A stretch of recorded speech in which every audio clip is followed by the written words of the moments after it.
Salut, salut. Alors, je voulais vous raconter la fois où une gastro m'a amené à l'hôpital. En fait, non, deux gastros m'ont amené à l'hôpital. Donc, ce message, il a pour but de sensibiliser les personnes à ne pas mentir, ne pas cacher ce qu'ils ont parce que ça peut être dangereux, ça peut être néfaste au final. Donc si vous savez que vous êtes une de ces personnes qui probablement, éventuellement, ont X choses, même si c'est loin dans votre tête, vous avez oublié cela, c'est des années, du temps et des années qui sont passées, n'hésitez pas à en parler au médecin qui s'occupe de votre santé. Il est là pour s'occuper de vous, de votre bien. Donc, il n'y a pas de mal à dire cela à un médecin. Donc, il m'est arrivé plusieurs fois d'avoir d'être en relation, on va dire, en contact direct, rapproché avec des personnes qui ont chopé un virus, probablement un des plus courants qui existent, qui circule de temps en temps dans le monde, avec les courants de température, les changements de température, etc. Vous savez, les, les bactéries, etc., sont plus aptes à circuler en fonction de tel et tel paramètre de la vie. Et, et bien, il se trouve qu'à plusieurs moments, j'étais comme par hasard, mais même au judo, en fait, même au sport, j'étais en, en relation directe. J'échangeais avec mes camarades de face à face et comme par hasard, voilà, ben, dans le couloir de la salle, ben, on échangeait. Ah, l'ambiance, l'air dans le couloir fermé. Et voilà, Amélie tombe malade. Euh, il y avait l'amphithéâtre aussi. Enfin, voilà quoi. L'amphithéâtre, c'est fermé. Voilà, il suffit qu'une personne ait un petit problème. Et ça peut circuler très facilement. Très facilement. Le gars se retourne, tu te retournes. Bon, voilà. Voilà. Il se retourne. Il sait même pas qu'il a un début de machin, de fin. C'est toujours. Il est retourné et tout. Il voulait absolument son semestre. Ça dépend de. C'est trop important pour lui, machin, son semestre. Il est retourné à l'école, il était toujours malade. Il sait même pas qu'il est malade. Et voilà, vous attrapez cette maladie.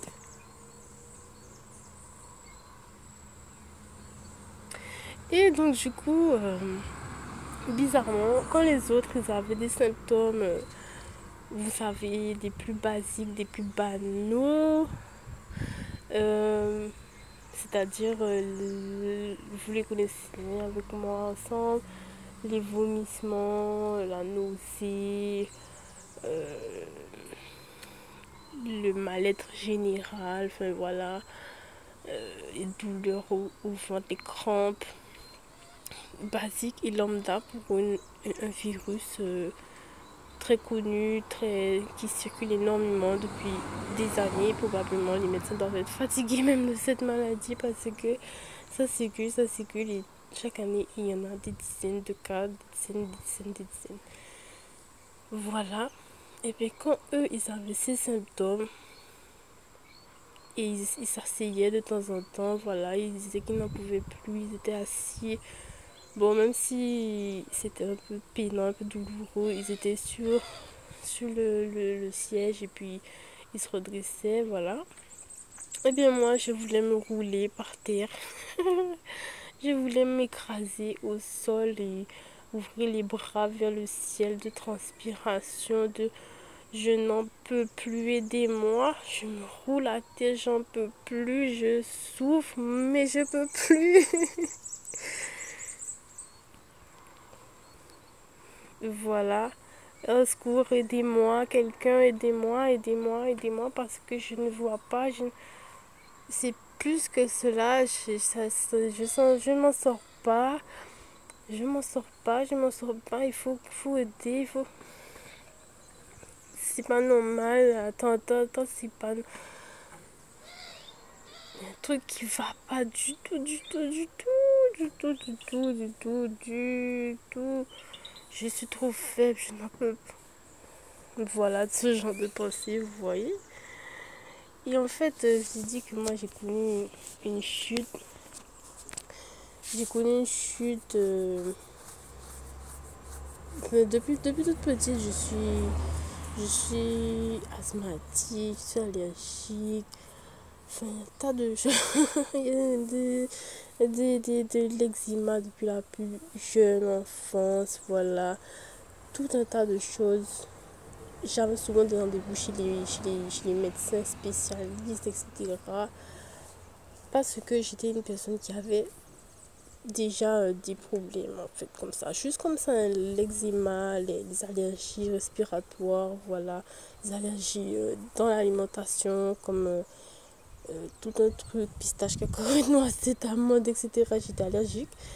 Voilà. Euh, J'étais déjà parmi ces gens qui, certains moments dans la vie, dans la société, il fallait qu'ils se mettent un peu retrait.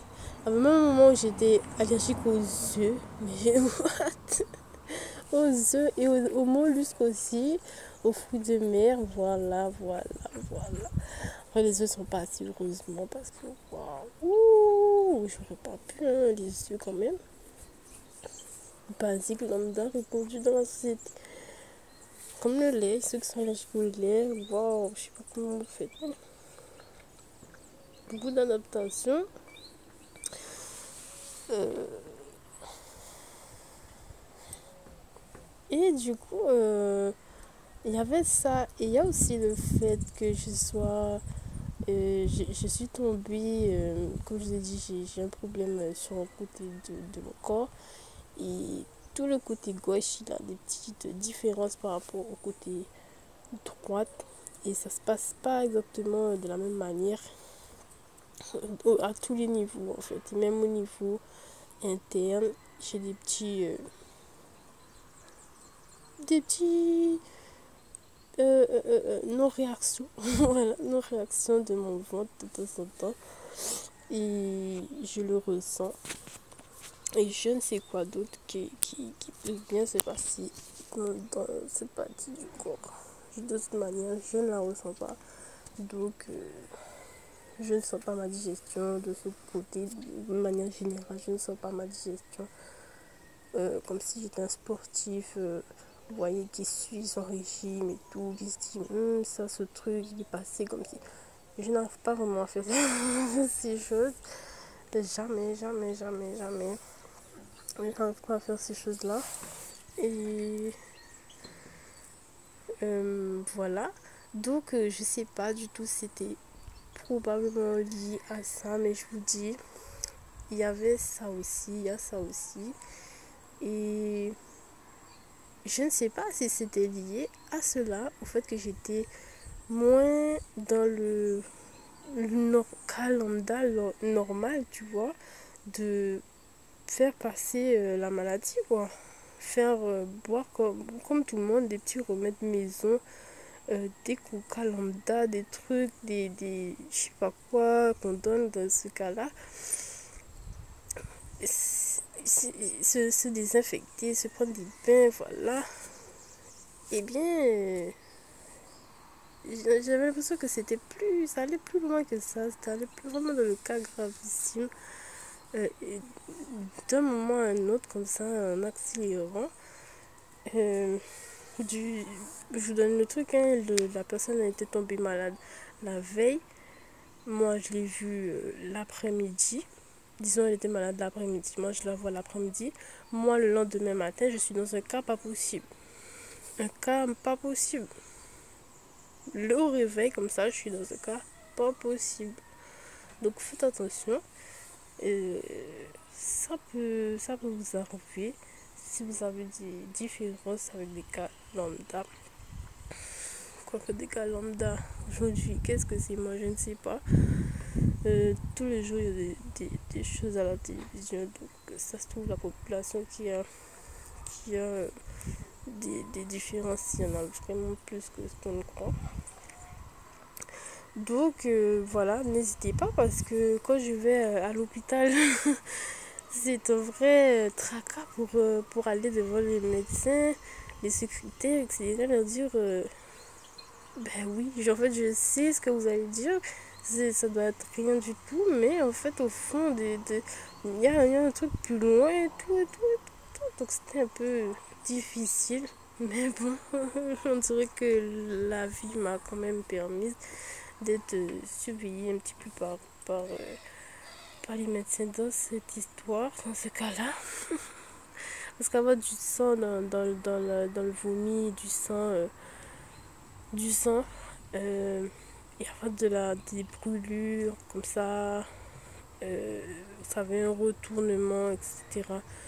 C'est c'est mauvais signe, apparemment ça peut être mauvais signe. Et en plus de ça, c'est aussi vous-même vous voyez vous vous sentez pas bien tout simplement. Ben là, par contre, je pense qu'il faut faire quelque chose, quoi. Il faut agir. Et voilà. La première fois, en plus, le pompier, il m'a pas cru.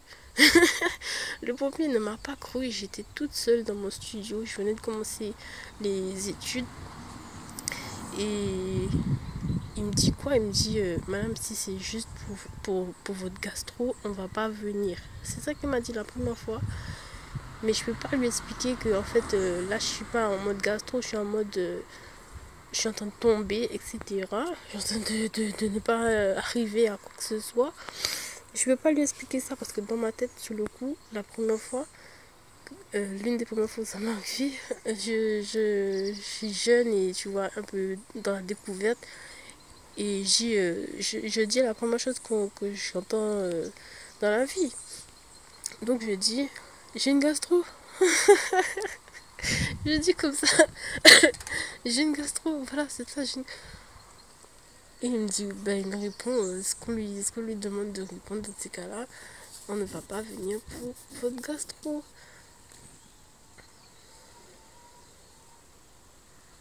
Et il y a une autre fois aussi. Après les gendarmes, c'est les pompiers. Quand les pompiers ne m'ont pas aidé. Quand les pompiers ne m'ont pas aidé, il y a une deuxième fois aussi où j'avais eu. Non, mais maintenant je sais, hein, je sais que je suis plus sensible à ce genre de choses. Dès mes 7 ans, quand on avait fait une sortie scolaire, je peux pas vous dire qu'est-ce qui s'est passé, mais il y a un jour, il y a même 2 jours, je crois, durant juste mon école primaire, où j'ai pas pu m'empêcher d'avoir une vomissade, désolé les gens, une vomissade. J'ai un truc avec le ventre, etc. Je peux pas vous dire. Moi-même, je sais pas ce que c'est. Dès qu'il y a un débordement, d'excès comme ça, je suis sensible. Je dois m'éloigner parce que je sais que il y a des choses que ça ne se passe pas très bien, quoi. Ça ne se passe pas très bien. Alors, je sais que dans la vie, aujourd'hui, en tout cas, jusqu'à la vie que j'ai connue, c'est surtout transpirer très fort et mettre au second plan l'hygiène, être des Spartacus, être des vétérans, etc., etc., qui combattent le mal dans la vie, dans la société.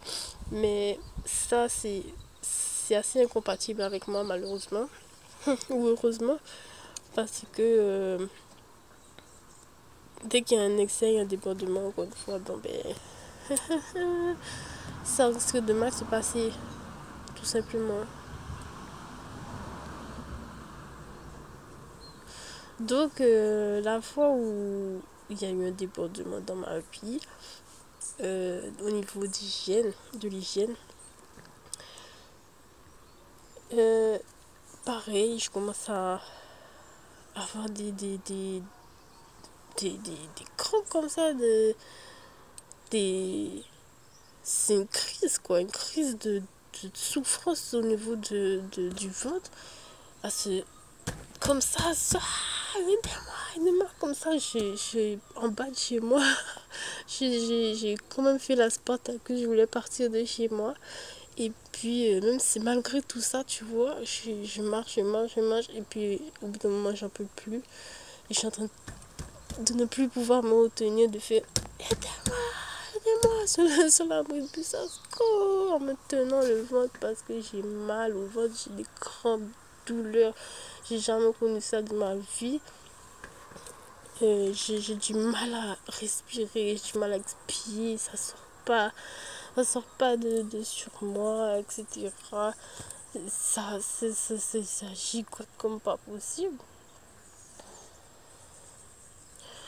Je sens que ça galère en fait, comme voilà, un virus quoi, qui s'accroche à toi et que ça peut pas sortir de toi. Ça s'accroche. Donc je suis là en train de couler sur, sur place. Je suis en train de couler sur place, en train devant les gens, debout. Et au final, je me résous à appeler les pompiers. Et voilà, je suis plus... Après avoir appelé le numéro 18, on me transfère, vous savez, pour ceux qui s'est arrivé, on me transfère à un médecin normal. On n'est plus sur le centre des urgences, un médecin normal qui me dit que ben, ce que j'ai en fait, c'est pas, ce n'est pas de l'urgence. Et malgré le fait que le médecin en question fasse un diagnostic avec ces quelques questions, m'affirme par sa science, tu vois, qu'il n'y a pas d'urgence. Et puis je ne peux pas ne rien faire. Et je suis presque en train de m'évanouir pour dire la vérité. Sur place, je suis très faible des jambes, etc. Et qu'est-ce que je peux bien faire de plus parce que le médecin il est très loin de là où je suis. Et les pompiers ne veulent pas venir et en plus il doit y avoir des heures d'attente euh, sur place. Comme je vous ai dit, moi je suis toujours en 1800. Je suis toujours bloquée en 1800 là où je suis. Donc voilà, il doit y avoir des heures d'attente. Je ne vais jamais arriver. Je ne vais jamais arriver à faire cela. Donc je vais tout, voilà, je fais un peu comme mes parents là, je fais le missionner. Je prends mes affaires et je vais m'asseoir dans la pharmacie. Bonjour, je suis extrêmement malade, s'il te plaît. Est-ce qu'il y a un humain ici qui peut m'aider parce que je suis pas bien du tout. Et eux aussi, ils m'ont vu que j'étais pas bien. Je sais pas, c'est un truc qui montait. C'est comme une idée que ça va me couler, tu vois. J'ai très chaud, j'ai très chaud, peut-être que je fais de la fièvre, ça chaud, froid, et puis ça monte sur moi, c'est un manque d'oxygène, mais plutôt dans le sens, je suis trop prise par quelque chose, voilà. Trop prise par un mauvais air. Et voilà quoi, ça monte pendant une bonne demi-heure comme ça, je suis là. Ça monte, j'ai chaud, j'ai froid, j'ai la fièvre, j'ai chaud, comme ça je respire tant que je peux. j'allais partir à un moment donné. Il me dit, oh non, tu ne vas pas partir comme ça, il faut attendre encore un peu, ça se voit que tu n'es pas trop prête qu'à repartir. Et, et voilà, ils m'ont donné du... Non, ils m'ont pas donné de médicaments. Et je m'en rappelle pas... Je crois pas qu'ils m'aient donné de médicaments, mais ils m'ont donné une brique de jus qu'ils avaient. Je devais certainement un truc qu'ils avaient personnellement. Une brique de jus avec des gâteaux. En gros, voilà, qui devaient avoir, vous savez, un encas, quelque chose comme ça. Et voilà, pendant une bonne... Ça a dû faire 1 heure, hein. 1 heure, j'étais planquée dans la pharmacie en ayant très mal, en fait.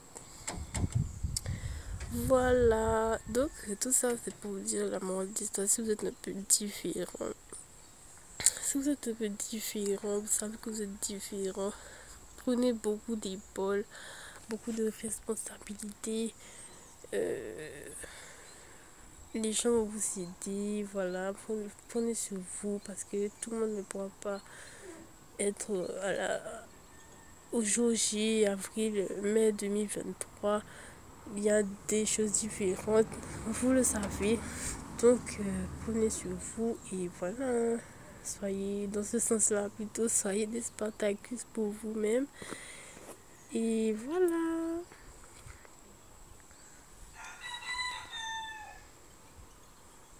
Prenez bien soin de vous. Soyez détendus. Voilà. N'hésitez pas.